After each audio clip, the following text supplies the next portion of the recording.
ഞങ്ങൾ പ്രസംഗിച്ച ദൈവവചനം നിങ്ങൾ കേട്ടു. മനുഷ്യന്റെ വചനമായിട്ടല്ല, സാക്ഷാൽ ദൈവവചനമായിട്ട് തന്നെ നിങ്ങൾ കൈക്കൊണ്ടതിനാൽ ഞങ്ങൾ ദൈവത്തെ സ്തുതിക്കുന്നു. പരിശുദ്ധനായ പൗലോസ്ലീഹ താൻ അറിയിച്ച ദൈവവചനത്തെ സന്തോഷത്തോടെ സ്വീകരിച്ച തെസ്സലോനിക്ക സഭയെക്കുറിച്ചുള്ള ഒരു അഭിപ്രായമാണ് ഈ വാക്കുകൾ.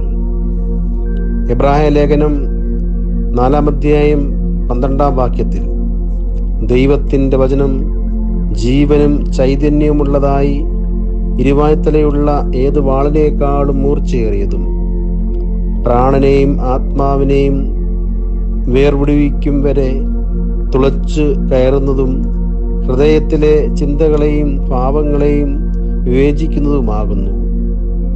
വചനത്തിൻ്റെ ശക്തി എന്താണെന്ന് ഈ വാക്യത്തിലൂടെ വ്യക്തമാക്കുന്നു. വീണ്ടും സങ്കീർത്തനക്കാരൻ ഇപ്രകാരം പറയുന്നു: നിന്റെ വചനം എൻ്റെ കാലിന് ദീപവും പാതയ്ക്ക് പ്രകാശവുമാകുന്നു. വചനമില്ലാതെയുള്ള നമ്മുടെ ജീവിതം പൂർണ്ണമല്ല.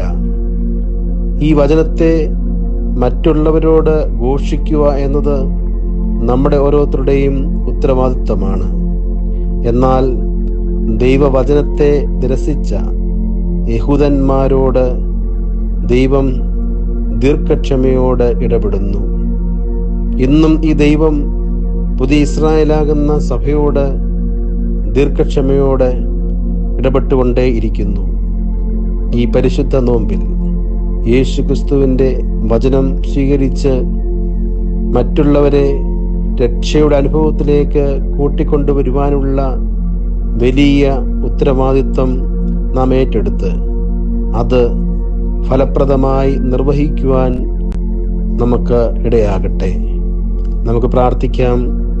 കാരുണ്യവാനായ കർത്താവേ, അവിടുത്തെ വചനത്തെ വിശുദ്ധിയോടെ സ്വീകരിക്കുവാനും ആ വചനത്തിനനുസരിച്ച് ജീവിക്കുവാനും തന്മൂലം അവിടുത്തെ വചനത്തിനനുസരിച്ച് ഞങ്ങൾ ക്രിസ്തീയ ജീവിതത്തെ ക്രമീകരിക്കുവാനും ഞങ്ങളെ സഹായിക്കണമേ. ആമീൻ.